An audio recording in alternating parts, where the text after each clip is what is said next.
আবারও সেই মুসলমান সংখ্যালঘুদের প্রতারিত করা হয়েছে। চোর দুর্নীতিগ্রস্ত রাজ্য সরকারের বিরুদ্ধে যে রাস্তার গণ আন্দোলন, সেই আন্দোলনে মাননীয় বিধায়ককে, তাদের কর্মী সমর্থকদের আমরা পাশে চাই এবং দুর্নীতির পাঁচালী আমরা ট্যাবলো করে কালীঘাট থেকে শুরু করে কুচবিহার পর্যন্ত, কাকদ্বীপ থেকে কুচবিহার, আমরা সেই দুর্নীতির পাঁচালী নিয়ে জনসংযোগ যাত্রায় বেরোবো।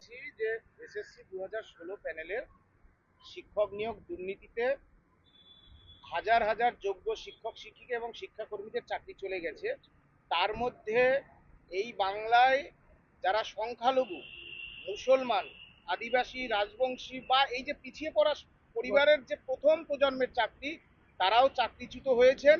তার মূল কারণ হচ্ছে রাজ্য সরকার এবং এসএসসি যোগ্য শিক্ষক শিক্ষিকা তাদের এবং শিক্ষাকর্মীদের তালিকা না দেওয়ার জন্য সুপ্রিম কোর্ট থেকে হাইকোর্ট, হাইকোর্ট থেকে সুপ্রিম কোর্ট মামলা চলছে। রাজ্য সরকারের কাছে আমরা বারবার অনুরোধ জানিয়েছি যে বিধানসভায় বিল এনে আপনারা জানেন কারা কারা যোগ্য, তাদের তালিকা সার্টিফাই করে কোর্টকে দেওয়ার জন্য।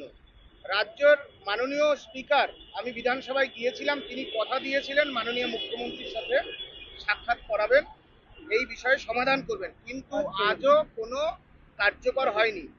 আমরা আপনার কাছে মাননীয় বিধায়ক এবং আপনি যে নতুন দলের প্রতিষ্ঠাতা হিসেবে আপনার কাছে আমরা আবেদন করতে এসেছি, আগামী যে শীতকালীন অধিবেশন আছে বিধানসভায়, সেই অধিবেশনে এসএসসি 2016 প্যানেলের যোগ্য শিক্ষক, আনটেন্টেড শিক্ষক শিক্ষিকা এবং শিক্ষাকর্মীদের ধারাবাহিকতা সহ যাতে চাকরি ফেরে, তার জন্য বিধানসভায় সোচ্চার হবেন এবং এই পরীক্ষা, এই মামলার পরিপ্রেক্ষিতে যে পাপ, দুর্নীতির পাপ মুছে ফেলার যে পরীক্ষা নেওয়া হয়েছে, সেই পরীক্ষাতেও বাংলার যারা মানে দীর্ঘদিন ধরে বসেছিল শিক্ষক হবেন বলে, তাদের সাথেও বঞ্চনা করা হয়েছে।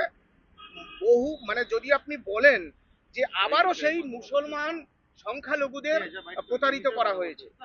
আমরা সব জায়গায় গিয়েছি, যোগ্যদের চাকরি ফেরানোর জন্য সমস্ত পাথরকে উল্টে উল্টে দেখতে হবে আমাদের।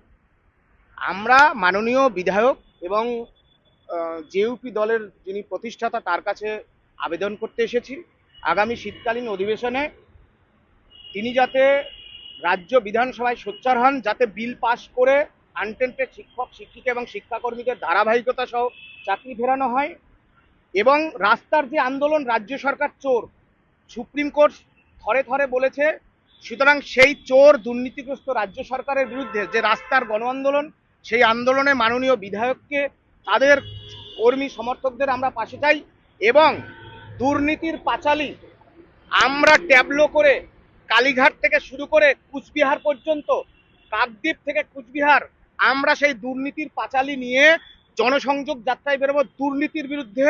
কারণ পশ্চিমবঙ্গের মানুষ, পিছিয়ে পড়া মানুষ, সংখ্যালঘু মানুষ সবাই পিছিয়ে পড়ার কারণ হচ্ছে এই রাজ্য সরকারের সংগঠিত দুর্নীতি, সেজন্যই এসেছি।